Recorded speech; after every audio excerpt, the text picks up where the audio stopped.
Bonjour à tous, bienvenue sur Amicom TV. Nous allons parler aujourd'hui du moyen de se faire connaître, de communiquer lorsque l'on ouvre une boutique, une nouvelle enseigne. En votre compagnie, Olivier Nimis, bonjour. Bonjour. Alors justement, j'ouvre, je sais pas moi après-demain, non, dans quelques mois, on va dire que j'ai eu le temps, une boutique de fleurs. Dans quelques mois, c'est bien parce que ça vous permet de préparer votre communication. C'est ça, parce que je vous disais, c'est après-demain, ça sera un peu short au niveau des délais. Alors, comment on se fait connaître quand on devient indépendant? Alors, c'est un élément qui est important, qui est souvent négligé par les commerçants ou par les entrepreneurs. Souvent, les gens s'installent et ils pensent le fait qu'ils soient installés dans une rue, que la porte soit simplement ouverte et qu'ils vont pouvoir faire plein de chiffres d'affaires parce que les gens vont rentrer naturellement. Ça peut être vrai dans certains endroits, ça peut être vrai si vous avez un super concept, ça peut être plus difficile si c'est une boutique de prêt-à-porter traditionnelle. Ce qui est important, c'est déjà de commencer une communication au tout début de l'affaire.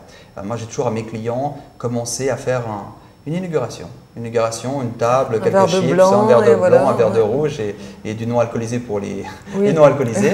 Et c'est sympa, ça permet d'inviter ses copains, les copains de ses copains, son ami qui est, je ne sais pas, qui est peut-être journaliste ou peut-être son ami qui est peut-être l'assureur, etc., etc. Ce qui commence gentiment à créer un événement autour de l'ouverture de cette boutique. On voit que ça bouge. Ça commence à bouger. Ça permet déjà dans le quartier en lui-même de créer un événement. Tout d'un coup, mais qu'est-ce qui se passe? Ça crée une certaine animation par rapport à ça. Et ça crée aussi un certain dialogue entre les invités que vous avez fait. Quand vous allez dans une inauguration, vous dites ce soir, qu'est-ce que tu vas faire? Ce soir, je fais de l'inauguration. Tu sais, j'ai une copine qui ouvre une boutique de fleurs, elle est sympa, elle s'appelle comme ça, elle est créatrice et tout. Donc ça commence à créer un petit peu un buzz là autour et ça c'est un élément qui est très important, qui est souvent négligé.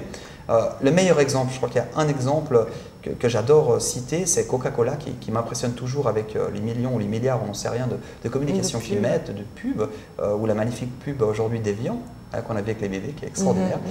On voit que c'est des gens qui sont connus, qui font du chiffre d'affaires, qui ont leur clientèle, mais qui continuent toujours à faire de la communication. Jamais baisser la garde par rapport à la concurrence aussi et être à la page. C'est clair, c'est très important. C'est clair qu'on n'est pas forcément tous Coca-Cola ou Evian ou des grandes marques comme ça, donc on doit aller avec ses budgets. Mais quels sont les moyens justement, alors quand on n'est pas Coca-Cola, de communiquer l'arrivée de sa boutique de fleurs? Vous avez parlé du vernissage.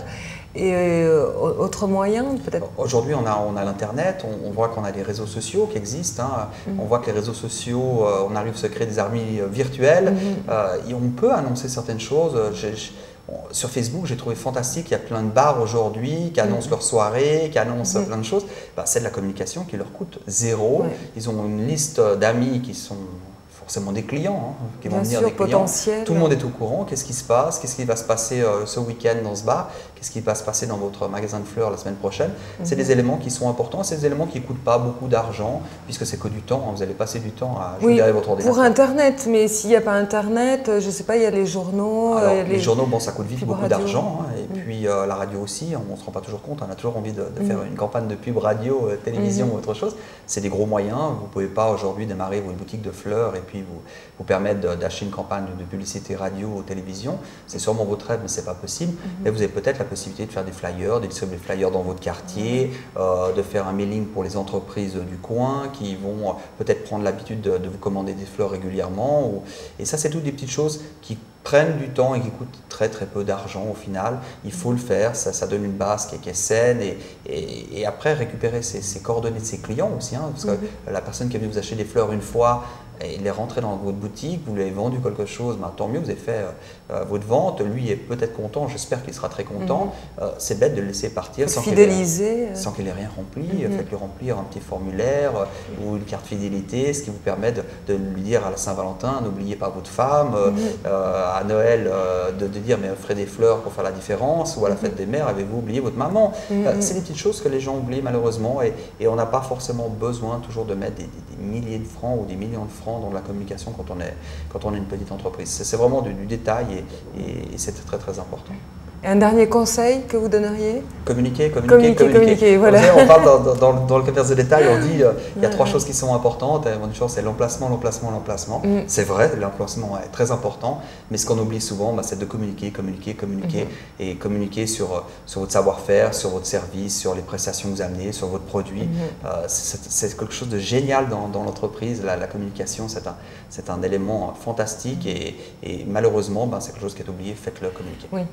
Et aussi être commerçant, et ça englobe tout ça. Être souriant, accueillant. On peut être souriant, accueillant, mais ne pas savoir communiquer. C'est pas parce que vous êtes très jolie, très gentille et la meilleure commerçante du coin dans votre boutique, il faut que les gens, faut les faire rentrer. Donc pour les faire rentrer, il faut créer quelque chose. Et c'est pas forcément important. Ça peut être la décoration de votre vitrine qui fait que c'est une certaine communication. C'est-à-dire que les milliers de voitures qui vont passer devant chez vous vont voir cette magnifique vitrine. C'est une communication. Et puis il y a tout le reste qu'il faut absolument utiliser. Communication. Merci beaucoup pour ces conseils, Olivier Nimis. On se retrouve prochainement pour un autre thème. Au revoir.